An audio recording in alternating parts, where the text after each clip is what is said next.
And on to the last Earth planet. This sign is associated with the sign Capricorn because it rules the sign Capricorn. And the planet is Saturn. Saturn, you know, the planet with the rings around it. Anywho, Saturn it's an interesting planet. I don't know how much gets said about Saturn. I mean, in the astrology world, I think they talk about it just like they talk about the other planets. So I'll try to paint a picture of what Saturn represents. I think it might help if you know a Capricorn.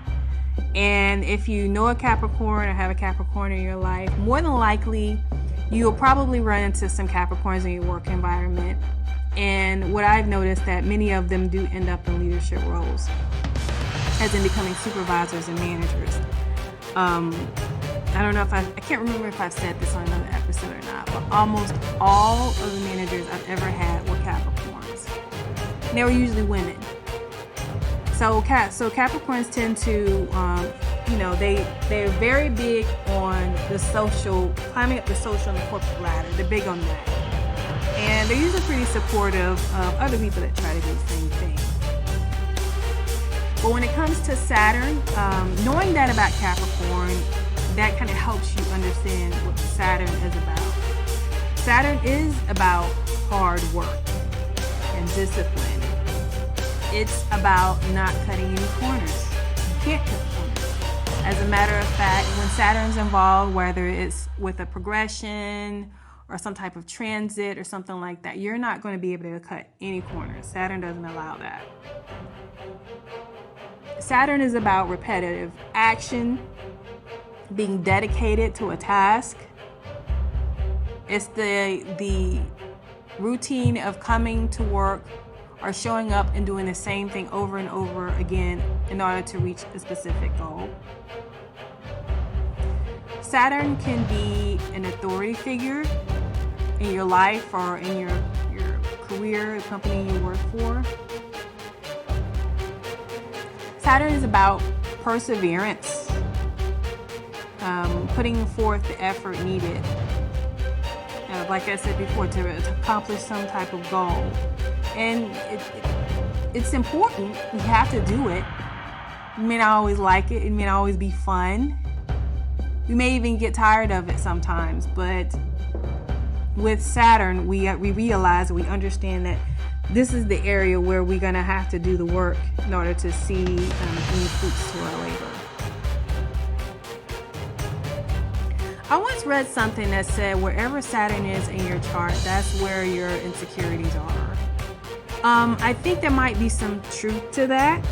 So if you have your chart, you might want to look to see where the Saturn Glyph is, like which house it's in, and that may be an area where if there aren't insecurities, there may at least be some type of delays or limitations, because Saturn also represents that.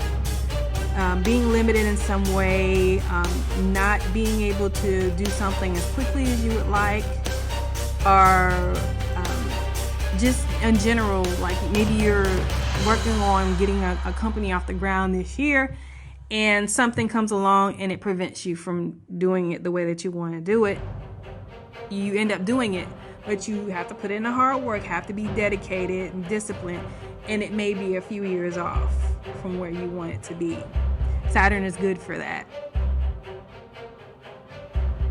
Saturn represents correcting you in doing something. So when Saturn's involved, whether it's a progression or I'm looking at a solar return chart, which is a yearly chart, or transit, sometimes Saturn can just be a representation that you're going to have to go back to the drawing board to do something. You're going to have to go back and get something right. So Saturn is all about the planning, the organizing, the doing the work. One thing I want to mention, and this is not any, I guess, easier. Saturn can also represent depression.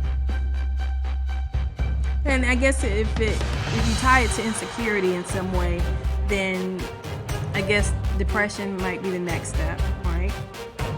But it tends to it can represent depression. It doesn't mean that it's automatically going to represent depression, because everybody doesn't have depression. But one aspect I've seen in charts is sometimes people that struggle with some type of mental health issue like depression, they may, not always, they may have their Saturn in a harsh aspect with their moon.